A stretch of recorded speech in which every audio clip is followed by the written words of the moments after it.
Welcome to Harshita commerce classes. मैं हर्षिता गुप्ता। आज के हमारे लेक्चर का टॉपिक इनकम टैक्स है। इनकम टैक्स से रिलेटेड मैंने 30 मोस्ट इंपॉर्टेंट एमसीक्यूज लिए हैं जो कि यूनिट थर्ड से रिलेटेड है। ये यूनिट थर्ड का पार्ट 2 है।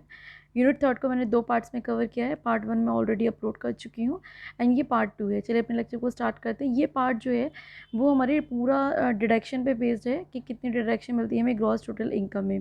आइए चलिए देखते हैं। सो फर्स्ट एमसीक्यू हमने लिया है कि डिडक्शन 80C से 80U नॉट अलाउड। जो 80C से 80U की जो डिडक्शन होती है वो कहाँ पे अलाउ नहीं होती है। अगर हमारा long term capital gain taxable हो अंडर सेक्शन 112U में या 112A में। कैजुअल इनकम के केस में भी 80C से 80U की डिडक्शन नहीं मिलती है और शॉर्ट टर्म कैपिटल गेन के केस में भी 11A के केस में भी हमें 80C से 80U की कोई भी डिडक्शन नहीं मिलती। ये याद रखिएगा, ये इंपॉर्टेंट क्वेश्चन है। नेक्स्ट एमसीक्यू ले लेते हैं कि डिडक्शन जो 80C की मिलती है हमको, जैसे कि आपको पता है कि वो लाइफ इंश्योरेंस पॉलिसी से रिलेटेड होती है, contribution of the employed provident fund से रिलेटेड होती है। अलाउड होती है किसको? HUF को, इंडिविजुअल को जो कि रेजिडेंट हो या नॉन रेजिडेंट हो, दोनों को ही अलाउ होती है। 80C में मैक्सिमम कितनी डिडक्शन मिलती है? 1.5 लाख रुपये। 80C में कितनी डिडक्शन मिलती है? 1.5 लाख रुपये। बात कर लेते हैं claiming 80C deduction in respect of Sukanya Samriddhi scheme. Contribution must be paid by the individual. But ये किसको मिलेगी डिडक्शन इसकी? जब girl child such as individual, मतलब उसी व्यक्ति की बेटी हो जो टैक्स पे कर रहा हो, तो उसकी जो डिडक्शन है, अगर वो सुकन्या समृद्धि स्कीम में कॉन्ट्रीब्यूशन करता है तो उसकी डिडक्शन 80C में उसे मिल जाएगी। नेक्स्ट एमसीक्यू ले लेते हैं। नेक्स्ट एमसीक्यू हमसे पूछा गया यहाँ पे कि डिडक्शन 80CCCC। देखिए 80C, 80CCC, 80CCD तीनों में ही मैक्सिमम डिडक्शन, तीनों के डिडक्शन को मिला के सिर्फ मैक्सिमम डिडक्शन हमको 1.5 लाख की ही मिलती है। तो अलग अलग मत सोचिएगा, ये एक ही है। C और CCCCCD इन तीनों की मैक्सिमम डिडक्शन जो होती है वो 1.5 लाख की होती है। नेक्स्ट ले लेते हैं। नेक्स्ट एमसीक्यू है deduction allowed under section deduction 80D allowed. 80D जो है वो अलाउ होती है if it is paid cash, ठीक है, by any but other than cash. Cash को छोड़कर 80D की डिडक्शन अलाउड होती है और पे की जाती है, ठीक है। नेक्स्ट ले लेते हैं deduction 80D allowed on the account of the payment of the preventive health checkup. Health checkup किसकी होनी चाहिए? बट SSC की हो या स्पाउस की हो। स्पाउस मतलब हस्बैंड टू वाइफ हो, वाइफ टू हस्बैंड, या फिर SSC के पेरेंट्स की हो, या फिर डिपेंडेंट चाइल्ड की हो, ठीक है। नेक्स्ट ले लेते हैं 80D में जो हेल्थ का चेकअप की जो डिडक्शन होती है वो कितनी होती है? 5000 which is part of the 25,000। यहाँ पे 25,000 कर लीजिएगा, मतलब 25,000 में से 5,000 की डिडक्शन जो होती है हेल्थ चेकअप के लिए मिलती है। नेक्स्ट ले लेते हैं। नेक्स्ट एमसीक्यू हमारा 80DD। DD आपको पता है कि डिपेंडेंट डिसेबल। डिपेंडेंट मतलब ऐसा डिपेंडेंट, वो ऐसा जैसे कि मान लीजिए हमारे पेरेंट्स हैं, वो पूरी तरीके से यहाँ पे डिपेंडेंट है, तो उसकी जो डिडक्शन की बात करें तो वो अलाउ होती है फ्लैट डिस्काउंट 75,000 पर एनम या 1,75,000 1,25,000। देखिए दो डायरेक्शन मिलती है, एक तो 75,000, एक 1,25,000। It depend upon the percentage of the disability, मतलब वो कितने परसेंट डिसेबल है ये उस बात पे डिपेंड करता है कि 75,000 मिलेगी या 125,000 मिलेगी। नेक्स्ट ले लेते हैं।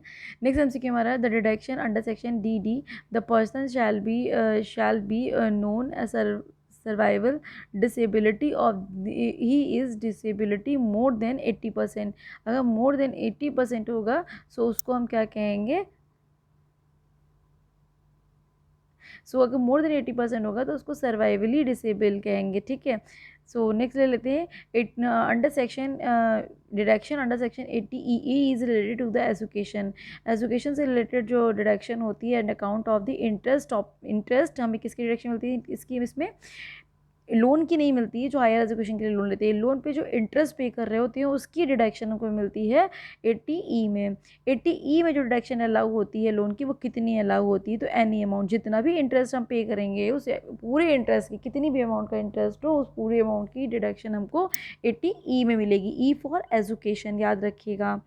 नेक्स्ट ले लेते हैं 80G। G is related to the grand. Grand की डिडक्शन हमको कहाँ पे मिलती है? Out of the income, taxable income हो या फिर एग्जिम्ड इनकम हो या इनकम ऑफ अर्लियर ईयर की हो, ठीक है। TTA की डिडक्शन किसको मिलती है? सो TTA की deduction is allowed any individual who is not senior citizen, मतलब सीनियर सिटीजन को छोड़ के कोई भी इंडिविजुअल को हम 2TTA की मिलती है। TTA का मतलब होता है 210 आमदनी। 210 आमदनी का जब हम सेविंग अकाउंट में इन्वेस्टमेंट करते हैं, ठीक है, सेव करते हैं, तो उस पर हमको डिडक्शन मिलती है। यहाँ पे देखिए लिखा हुआ है अभी, TTT का मतलब समझिएगा 210 आमदनी। 210 आमदनी is related to the saving account. हम 10 में से 2 रुपये बचाए और उसको, वो मेरी आमदनी है, उसको हमने सेविंग अकाउंट में डाल दिया, तो उस पर जो हमें इंटरेस्ट मिलेगा उसकी डिडक्शन हमको मिलती है। सेविंग अकाउंट पे जो इंटरेस्ट जनरेट होता है उसकी डिडक्शन हमको मिलती है 80 TTA में। 80 TTA में मैक्सिमम डिडक्शन हमको 10,000 रुपये पर एनम की मिलती है, ये ध्यान रखिएगा। नेक्स्ट ले लेते हैं, डिडक्शन अलाउड 80U। यू का मतलब क्या होता है कि अगर एक एसएससी खुद ही बीमार है, खुद ही डिसेबल है, डिसेबिलिटी उसकी है, तो अगर डिसेबिलिटी जो है वो 40% से भी कम है तो हमको कोई भी डिडक्शन नहीं मिलेगी। जो डिसेबिलिटी है वो 40% से ज़्यादा होने पे हमें डिडक्शन मिलती है 80U में। और यू में जब एक एसएससी खुद बीमार होता है, ठीक है, यहाँ पे ध्यान रखिएगा। On which income deductions under section 80G is not allowed. 80G में किसकी डिडक्शन नहीं मिलती है?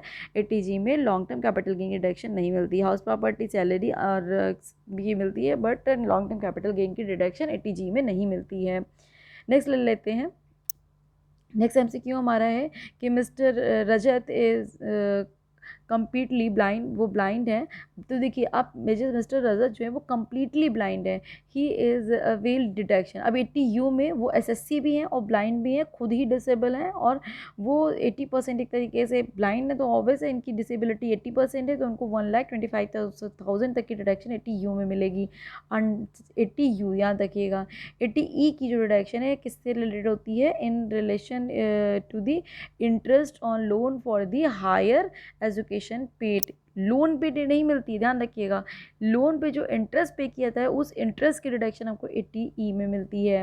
नेक्स्ट MCQ ले लेते हैं। नेक्स्ट MCQ हमारा है, the maximum amount can be person deposited is a provident fund in the year interest earn. अगर एक पर्सन मैक्सिमम मतलब कि प्रोविडेंट फंड में जो है वो डिपॉजिट करता है पब्लिक प्रोविडेंट फंड में, तो वो कितना मैक्सिमम इंटरेस्ट अर्न कर सकता है? 1,50,000 तक। 80C is not available for the company. ध्यान रखिएगा 80C की डायरेक्शन सिर्फ ये HUF को मिलती है या फिर इंडिविजुअल को मिलती है।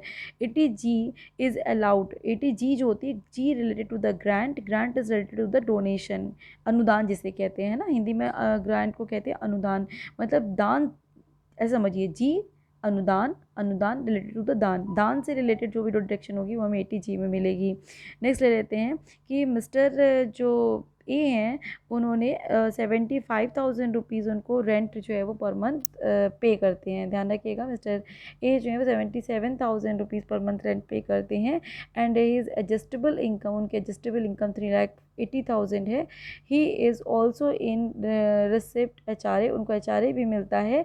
सो HRA भी मिलता है, तो अगर उनको HRA मिल रहा है तो यहाँ पे पूछा गया है he would be eligible for the deduction of the GG। GG का मतलब क्या होता है कि अगर हम रेंट के घर पे रह रहे होते तो उसकी डिडक्शन हमको 80G में मिलती है, बट चूँकि उनकी इनकम जो है यहाँ पे देखिए वो 77,000 रुपीज़ रेंट पे कर रहे हैं और उनको HRA भी मिल रहा है, इसलिए उनको जो है वो इस GG की डिडक्शन नहीं मिलेगी। नेक्स्ट MCQ ले लेते हैं। चलिए, हाँ, इतने ही MCQ मैंने लिए हैं इस यूनिट से रिलेटेड, क्योंकि यही मुझे बहुत इंपॉर्टेंट लगे थे, तो मैंने इसमें से लिए हैं। बट मैं आपको डिडक्शन से रिलेटेड कुछ चार्ट समझाना चाहूँगी ताकि आपको क्लियर हो जाए। सो इस चार्ट में आपको पूरी डिडक्शंस जो है वो क्लियर हो जाएंगे स्टूडेंट्स। देखिए 80C की बात अगर हम कर ले, डिडक्शन 80C ये सिर्फ इंडिविजुअल को मिलती है या फिर HUF को मिलती है। कब मिलेगी? जब एक इंडिविजुअल या HUF कंट्रीब्यूशन करे, किस में? PPF में करे, एम्प्लॉय प्रोविडेंट फंड में करे, लाइफ इंश्योरेंस प्रीमियम में करे, या फिर पब्लिक प्रोविडेंट फंड में करे, स्टैट्यूटरी प्रोविडेंट फंड में करे, रिकॉग्नाइज प्रोविडेंट फंड में करे, इन सब में, या फिर कोई ट्यूशन फीस में कर रहा है, नाबार्ड में कर रहा है, नाबार्ड के बॉन्ड के सब्सक्रिप्शन में कर रहा है, पोस्ट ऑफिस में टाइम डिपॉजिट कर रहा है, तो उसमें उसको मतलब तभी उसको 80C की डिडक्शन मिलेगी। और मैक्सिमम डिडक्शन कितनी मिलेगी? 1,50,000। यहाँ पे देखिए साफ साफ लिखा हुआ है कि 80C CE maximum deduction permissible under section 80C CCC CCD, इन तीनों के डिडक्शन को मिला के मैक्सिमम डिडक्शन को कितनी मिलती है? 1,50,000, साफ साफ लिखा हुआ है यहाँ पे। नेक्स्ट ले लेते हैं। यहाँ पे 80C CCC की डिडक्शन जो होती है कंट्रीब्यूशन, कर्मचारी कंट्रीब्यूशन दो, इसको ऐसे याद रखिएगा, कर्मचारी कंट्रीब्यूशन दो मतलब कर्मचारी के पेंशन फंड में जब कंट्रीब्यूशन किया जाता है तो उसकी डिडक्शन जो होती है वो ATC-CC में मिलती है, और ये डिडक्शन सिर्फ एक इंडिविजुअल को ही मिलती है, HUF को नहीं मिलती है, और इसमें भी मैक्सिमम अमाउंट जो है वो 1,50,000 की है। सो अब नेक्स्ट बात कर लेते हैं कि CCD कर्मचारी कॉन्ट्रीब्यूशन, ठीक है, कर्मचारी के फंड में अगर कोई कॉन्ट्रीब्यूशन होता है जैसे पेंशन स्कीम में, ठीक है, तो पेंशन स्कीम बट गवर्नमेंट की पेंशन स्कीम में कोई भी कॉन्ट्रीब्यूशन होता है तो ये किसके लिए एलिजिबल होती है, कोई भी एम्प्लॉयड हो, मतलब गवर्नमेंट एम्प्लॉयड हो, मतलब individual employed by the central government या फिर अदर गवर्नमेंट, ठीक है, तो ध्यान रखिएगा उसमें भी हमको मैक्सिमम डिडक्शन कितनी मिलेगी, 1,50,000 तक। तो ये बात करता है ATC-CC की। बात कर लेते हैं डी की। D is related to the medical, यहाँ पे ध्यान रखिएगा D is related to the medical, और ये डिडक्शन हमको मिलती है किसी भी HUF को मिलती है या फिर एक इंडिविजुअल को मिलती है जब वो मेडिकल इंश्योरेंस प्रीमियम से रिलेटेड हो। तो अब ये चीज़ यहाँ पे आपको याद रखना है। इसमें जो मैक्सिमम डिडक्शन होती है वो होती है 25,000, but in the case of the person is, देखिए अगर कोई इंडिविजुअल पर्सन है तो उसको 25,000 की मैक्सिमम डिडक्शन मिलेगी, बट अगर कोई सीनियर सिटीज़न है तो उसको कितनी मैक्सिमम डिडक्शन मिलेगी, 50,000 की। ये चीज़ आप याद रखिएगा, ठीक है। तो बाकी भी सारी चीज़ें इंपॉर्टेंट लिखिए, जो इंपॉर्टेंट पॉइंट है वो मैं सिर्फ आपसे डिस्कस कर लेती हूँ। ATDD मतलब कि जो मेडिकल, एक तरीके से DD का मतलब है डिपेंडेंट डिसेबल, मतलब हमारे पेरेंट्स वो एक तो डिसेबल हैं और वो हम पे डिपेंडेंट है, तो उसकी डिडक्शन हमको मिलेगी ATDD में, ये HUF को मिलेगी और रेजिडेंट इंडिविजुअल या फिर HUF को मिलेगी। ये ध्यान रखिएगा, ये कब मिलेगी, जब हम लोग नर्सिंग या फिर ट्रेनिंग या फिर कोई भी चीज़ होती है उससे रिलेटेड हमारी ये डिडक्शन होती है। पहला केस होता है, देखिए ये किसको मिलेगी, अगर हमारा स्पाउस हो, चिल्ड्रन हो, पेरेंट्स हो, ब्रदर हो, एनी है, फिर मैं फैमिली मेम्बर, इसमें फ्लैट डिडक्शन जो डायरेक्ट डिडक्शन होती है वो 75,000 की मिलती है। बट अगर कोई भी पर्सन डिसेबल है और वो 80% से ज़्यादा डिसेबिलिटी, 80% से कम डिसेबिलिटी है तो 75,000 मिलेगी, 80% से ज़्यादा डिसेबिलिटी है तो 1,25,000 तक मिलेगी। नेक्स्ट बात कर लेते हैं DDBB की। ATDDB की डिडक्शन में हमें कौन सी मिलती है, आप ऐसे याद रखिएगा, डरावनी बीमारियाँ, मतलब जो बहुत भयंकर बीमारी होती है जैसे कि कैंसर हो गया, ठीक है, या फिर एड्स हो गया, या फिर कोई भी बड़ी बीमारी, ठीक है, अगर कोई बड़ी बीमारी से रिलेटेड जो डिडक्शन है वो ATDDB में मिलेगी, डरावनी बीमारियाँ याद रखिएगा। और इसमें मैक्सिमम डिडक्शन जो होती है वो 40 लाख होती है एक इंडिविजुअल के केस में, बट अगर कोई सीनियर सिटीजन है तो मैक्सिमम डिडक्शन हमको 1,00,000 रुपये मिलेगी, ये आपको याद रखना है, ठीक है। चलिए नेक्स्ट डिडक्शन की बात कर लेते हैं। ई की। E is related to the education interest, अगर हम हायर एजुकेशन के लिए लोन लेते हैं तो उस पर जो इंटरेस्ट पे करते हैं उसकी डिडक्शन ही मिलेगी, और यहाँ पे देखिए वो जो अभी अमाउंट पे करता है उस पूरे अमाउंट की डिडक्शन हमको मिल जाती है। ATEE की इतनी इंपॉर्टेंट नहीं है, सो मैं ये डिस्कस नहीं कर रही हूँ। ATG की बात कर लेते हैं। G is related to the grant मतलब ऑल SSC, सभी SSC के लिए अप्लीकेबल होती है। ग्रांट का रिलेटेड मतलब होता है यहाँ पे चैरिटी से या फिर डोनेशन से। सो अब यहाँ पे देखिए साफ साफ लिखा है कि 100% डिडक्शन हमको कब मिलेगी, जब हम प्राइम मिनिस्टर रिलीफ फंड में डोनेशन कर रहे हो, नेशनल चिल्ड्रन फंड में कर रहे हो, स्वच्छ भारत अभियान में स्वच्छ भारत कोष में कर रहे हो, या डिफेंस में कर रहे हो। 50% की डिडक्शन हमको इन सारे फंड्स में मिलेगी, 100% की हमको इन सारे, इसी के सारे फंड्स के नेम लिखे हुए, एक बार आप इसको पढ़ लीजिएगा, ठीक है। चलिए आगे डिडक्शंस की बात कर लेते हैं। सो नेक्स्ट है हमारी G is related to the grant में भी ये भी ग्रांट से ही रिलेटेड है। सो ग्रांट में भी देखिए यहाँ पे क्लासेस डिवाइड किए गए हैं। सो कैसे हम कैलकुलेट करते हैं वो यहाँ पे दिया गया है कि कैसे हम अपनी जो ग्रांट की कैलकुलेशन है, ये आपका इंपॉर्टेंट पार्ट नहीं है, आपको सिर्फ लिमिट याद रखनी है और नेम याद रखना है। जी मतलब घर, अगर हमने कोई रेंट पे घर लिया है, एक individual is not the receipt of the HRA, अगर कोई इंडिविजुअल उसी को जी मतलब जी घर का मतलब रेंट की डिडक्शन मिलेगी, अगर उसको HRA नहीं मिल रहा होगा, अगर HRA मिल रहा होगा तो ये डिडक्शन उसको नहीं मिलेगी। तो कब मिलेगी, जब rent paid by the residential accommodation. अब ध्यान रखिएगा कैसे मिलेगी, यहाँ पे 25% ऑफ द टोटल इनकम, फिर या फिर 10% माइनस रेंट जितना पे कर रहा है माइनस 10% ऑफ द सैलरी 5,000, इन तीनों में से जो कम होगा उसकी डिडक्शन हमको मिल जाएगी। चलिए नेक्स्ट बात कर लेते हैं। ये दोनों इतनी इंपॉर्टेंट नहीं है इसलिए मैं ये नहीं डिस्कस कर रही हूँ। नेक्स्ट ले लेते हैं। नेक्स्ट हमारी यहाँ पे है QQB का मतलब होता है क्वालिटी बुक्स। क्वालिटी बुक्स का मतलब क्या है कि अगर कोई ऑथर कोई अच्छी क्वालिटी की बुक लिखता है तो उसकी रॉयल्टी की डिडक्शन उसको मिलती है 3 लाख रुपीज़ तक, ऐसे याद रखिएगा, ठीक है।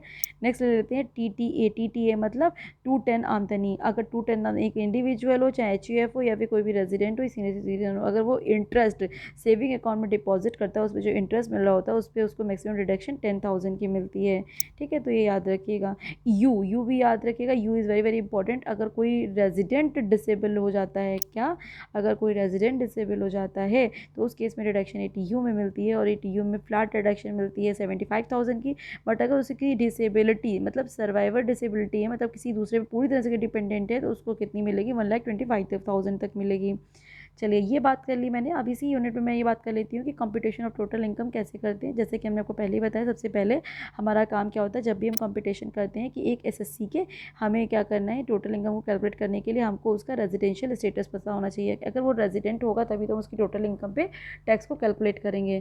तो सबसे पहले हम ये देखेंगे रेजिडेंशियल स्टेटस क्या है, फिर उसकी इनकम हम देखेंगे, सोर्स इनकम इनकम कहाँ है, जैसे कि सैलरी हेड से होता है, हाउस प्रॉपर्टी से होता है, PGBP से होता है, कैपिटल गेन से होती है और अदर सोर्सेज से होती है। इन सारी इनकम को जोड़ देंगे और उसमें से क्या करेंगे, हम कंप्यूट करेंगे, compute income under the each head. अगर किसी भी हेड में कोई भी डिडक्शन उसको अजम्पशन मिल रही है तो वो माइनस कर देंगे। फिर हम क्या करेंगे, उस इसमें देखेंगे कोई क्लबिंग इनकम तो नहीं है, मतलब कोई माइनर चाइल्ड की तो इनकम नहीं है, वो अप्लाई करेंगे। अगर कोई लॉस है तो उसको सेट ऑफ कर देंगे। जब ये सारा प्रोसीजर कर देंगे तो हमारे पास आ जाएगा GTI मतलब ग्रॉस टोटल इनकम, और ग्रॉस टोटल इनकम में से हम क्या करेंगे, माइनस कर देंगे 80C से 80U के डिडक्शन, तो हमारे पास टोटल इनकम आ जाएगा। तो ये प्रोसीजर होता है पूरा एक इनकम मतलब कंप्यूटेशन करने का, इनकम ऑफ द टैक्सेबल मतलब किसी भी इंडिविजुअल की टैक्सेबल लायबिलिटी को फाइंड करने का। सो इसमें मैंने सारे डिडक्शंस डिस्कस कर लिए हैं। Deduction is very very important topic और इससे आपको 3 से 4 क्वेश्चन मिलेंगे। सो आई होप कि आपको ये टॉपिक अच्छे से प्रिपेयर हो गया होगा। और प्लीज़ आप इस अगर आपको ये वीडियो ज़रा सा भी लगे कि आपके लिए हेल्पफुल है और अच्छा वीडियो बना है तो उसको ज़्यादा से ज़्यादा शेयर करिए, लाइक करिए एंड सब्सक्राइब करिए। इस टॉपिक के साथ में मैंने इस यूनिट को ख़त्म कर दिया है। नेक्स्ट वीडियो में मैं अपनी 4th यूनिट आपसे डिस्कस करूँगी। 4th यूनिट के भी 2 पार्ट्स हैं। Okay student, thank you.